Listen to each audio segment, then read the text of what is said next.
1.5 करोड़ रुपए 1 घंटे के अंदर हमारे क्लाइंट के खाते में जमा करा दिए। उनका पासपोर्ट डिपॉजिट रहेगा, 1 लाख रुपए का बेल बॉन्ड उनको देना है। अपार्ट फ्रॉम दैट आज वो 25 लाख रुपए का एक डीडी भी लाए थे रजिस्ट्रार जनरल साहब के नाम का। 1.5 करोड़ रुपए आज उनको ट्रांसफर किए गए हैं अपोजिट पार्टी को। 75 लाख की ऑलरेडी डीडी हाईकोर्ट में जमा है। उसके पहले 1 करोड़ 90 लाख रुपए दे चुके हैं। हम अभी कोशिश पूरी करेंगे कि वो आज ही बाहर आ जाए। बेल मिली है, किन शर्तों पे मिली है? आज उन्होंने अपनी एप्लीकेशन लगाई थी बेल के लिए कि मुझे बेल दी जाए और मेरी सस्पेंशन ऑफ सेंटेंस दी जाए। कोर्ट ने कहा कि आपकी सस्पेंशन तो नहीं देंगे, लेकिन उन्होंने जो भतीजी की शादी का एक्सक्यूज लिया था उस ग्राउंड पे उनको इंटरिम सस्पेंशन दी है। सुबह कोर्ट इंक्लाइन नहीं थी सस्पेंशन करने के लिए क्योंकि उन्होंने कोई भी पैसा जमा नहीं कराया। तो उन्होंने सुबह वो एक फिक्स डिपॉजिट लाए थे राजपाल यादव जी के नाम का कि मैं आज 1.5 करोड़ रुपए का फिक्स डिपॉजिट लाया हूं। बट मेरा सबमिशन ये था कि ये फिक्स डिपॉजिट तो हम यूज नहीं कर सकते, so they have to deposit this amount in our account. तो उन्होंने 1.5 करोड़ रुपए 1 घंटे के अंदर हमारे क्लाइंट के खाते में जमा करा दिए। कोर्ट को मैंने कंफर्मेशन दे दिया क्लाइंट के इंस्ट्रक्शंस पे कि 1.5 करोड़ रुपए खाते में जमा हो गए हैं।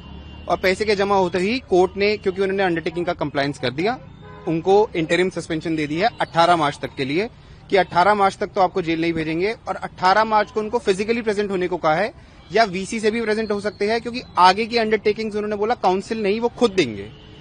अब नेक्स्ट 18 मार्च को पता लगेगा कि वो आगे का प्लान कैसे ला रहे हैं और कितना पैसा दे रहे हैं। कुछ शर्तें भी लगाई हैं?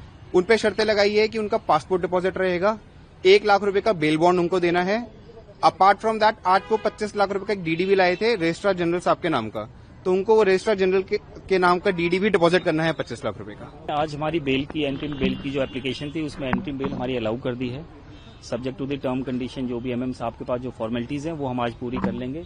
और ओवरऑल बात ये है कि राजपाल भाई साहब को आज रिलीज के ऑर्डर जो एंट्रीम है वो पास कर दिए ऑनरेबल कोर्ट ने। और बाकी कल आप देखें वो खुद आपके सामने आके अपनी बात रखेंगे। सर 1.5 करोड़ आज ट्रांसफर किए हैं, कुल टोटल अब तक कितने पैसे दिए जा चुके हैं? अगर कुल टोटल की बात करें तो 1.5 करोड़ रुपए आज उनको ट्रांसफर किए गए हैं अपोजिट पार्टी को। 75 लाख की ऑलरेडी डीडी हाईकोर्ट में जमा है। उसके पहले 1 करोड़ 90 लाख रुपए दे चुके हैं। तो लगभग जो 5 करोड़ की जो इनिशियली अमाउंट लिया गया था, फंड्स जो ट्रांसफर किए थे उन्होंने फॉर दी इस मूवी के अंदर जो इन्वेस्टमेंट पार्ट आया था, वो अमाउंट तो ऑलमोस्ट इतना उसमें से जा चुका है। तो कब तक छूटने की उम्मीद है? अब देखिए, अब उसकी कंप्लाइंस में क्योंकि अभी थोड़ा टाइम लगेगा, तो कल तक मेरे ख्याल से भाई साहब बाहर आ जाएंगे। आज बाहर आने के चांसेस है? हम कोशिश पूरी करेंगे। हम अभी कोशिश पूरी करेंगे कि वो आज ही बाहर आ जाए। उसके बाद एक बार कंप्लाइंस कर लेते हैं, उसके बाद देखते हैं। 18 तारीख की डेट में क्या उनको फिर कोई अमाउंट लेके आना है कोर्ट में? अभी कोर्ट ने कुछ अमाउंट वगैरह के बारे में बात हमने नहीं की है। अभी एक बार बाहर आ जाते हैं राजपाल जी, उसके बाद हम उनकी जो भी इंस्ट्रक्शन होगी उसको फॉलो करेंगे। सर, क्या कोर्ट ने उनको अगली डेट पे मौजूद रहने को बोला है?